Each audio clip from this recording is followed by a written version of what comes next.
Bonjour Finlay.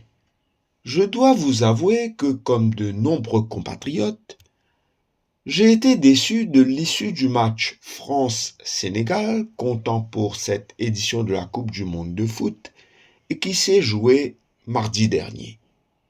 J'ai beau aimer la France, j'ai beau aimer sa riche culture, j'ai beau aimer sa langue qui nous a par ailleurs donné notre savoureux créole mauricien, mais mon cœur ne peut s'empêcher de pencher vers la mer Afrique lors des rencontres internationales où un de ses enfants participe, peu importe lequel. Bien évidemment, en tant que patriote, s'il s'agit de mon pays, il est clair que je le supporterai. Oui, Finlay, je savais bien que le Sénégal n'allait pas le faire vis-à-vis de la France. Mais je caressais tout de même l'idée d'une victoire, d'où ma déception. Car voyez-vous, l'île Maurice et le Sénégal partagent un lien viscéral, un lien qui s'enracine dans ce mal que fut le système servile et la traite négrière. Les asservis de l'ancienne région connue comme la Sénégambie, ayant en effet, malgré leur petit nombre, rendu de grands services à la construction de notre nation. Leur sang, leur sueur, leur intelligence, leur âme irriguent nos champs culturels, socio-économiques, voire même génétiques, et ce, indépendamment des rangs. Le premier homme de couleur à être élu membre correspondant de l'Académie royale des sciences de Paris, Lisley Geoffroy, mauricien d'adoption, né à l'île de la Réunion en 1755, n'a-t-il pas pour mère la princesse sénégalaise Marie-Geneviève Nyama? Cette petite fille du roi Tonka Nyama, roi de Galam, n'avait-elle pas été réduite en esclavage par le gouverneur du Sénégal, Pierre Félix Barthélemy David? Ce dernier n'avait-il pas emmené avec lui la jeune esclave au sang royal lorsqu'il fut muté à Maurice en 1746? La route de cette pauvre adolescente n'allait-elle pas croiser celle de Jean-Baptiste Geoffroy, à qui elle allait devoir son affranchissement, et ce savant enfant au sang princier sénégalais qui fait la fierté de notre île? Il est pertinent de noter que nous devons notre emblématique château du Réduit à ce cher ancien gouverneur du Sénégal, Pierre-Félix Barthélemy David, qui fit ériger dans cet espace idyllique un lieu de retraite privilégié. Reconstruit en 1778 et restauré en 1882, ce magnifique fleuron architectural, actuelle résidence présidentielle, allait abriter les gouverneurs français, britanniques et mauriciens.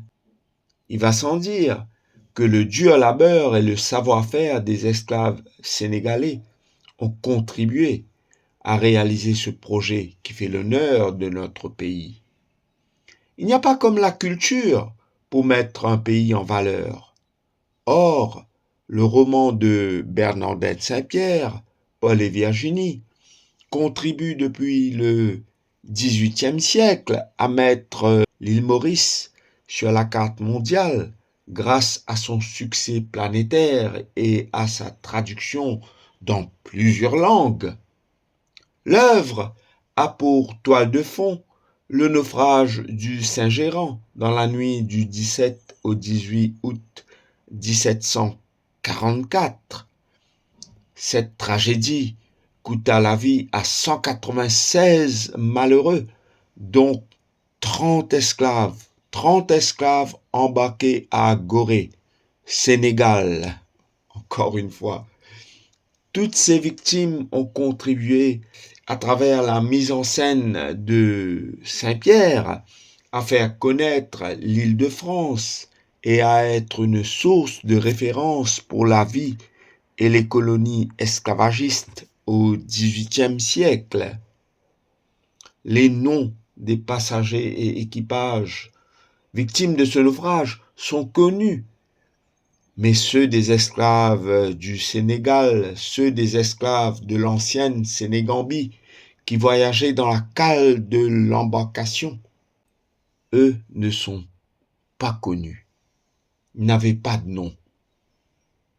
Ils étaient des meubles. Sur leur peau noire, ensevelie sous les eaux, n'est-il pas l'occasion d'écrire le nom de liberté? Cette liberté dont nous jouissons aujourd'hui, nous la devons aussi aux esclaves sénégalais qui, malgré leur nombre restreint, ont su suppléer en grande partie aux matelots, charpentiers, calfats de l'Europe et autres lascars venant de l'Inde à une période charnière de notre histoire, celle durant laquelle Maïd Labourdonnais jetait les bases pour faire de notre pays la clé et l'étoile de l'océan Indien. Ce sont des bâtisseurs, ce sont des frères à qui nous devons une fière chandelle. La toponymie de Port-Louis leur fait la part belle à travers ce quartier de Kanyolof qui porte le nom d'une ethnie sénégalaise, tandis que les précieuses concombres de mer évoquent cette autre ethnie de l'ancienne Sénégambie qui nous a fourni une main-d'œuvre servile spécialement douée à faire entrer les bateaux dans le port. Cette ethnie, elle s'appelait les Bambara. Ces concombres de mer aujourd'hui qui ont pris leur nom. Sénégal qui prend tout son sens aujourd'hui, car le bateau évoque le voyage, la traversée, la découverte, mais il rappelle aussi ce douloureux déracinement, cette déshumanisation criminelle qu'était l'esclavage.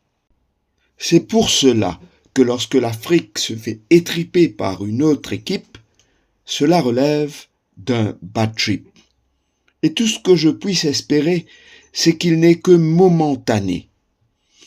Et qu'une autre équipe africaine puisse voler la scène de cette Coupe du Monde, si ce n'est pas déjà fait, compte tenu de la disproportion des facilités qui sont mises à leur disposition. Merci Finlay et bon dimanche à tous, bonne Coupe du Monde à tous.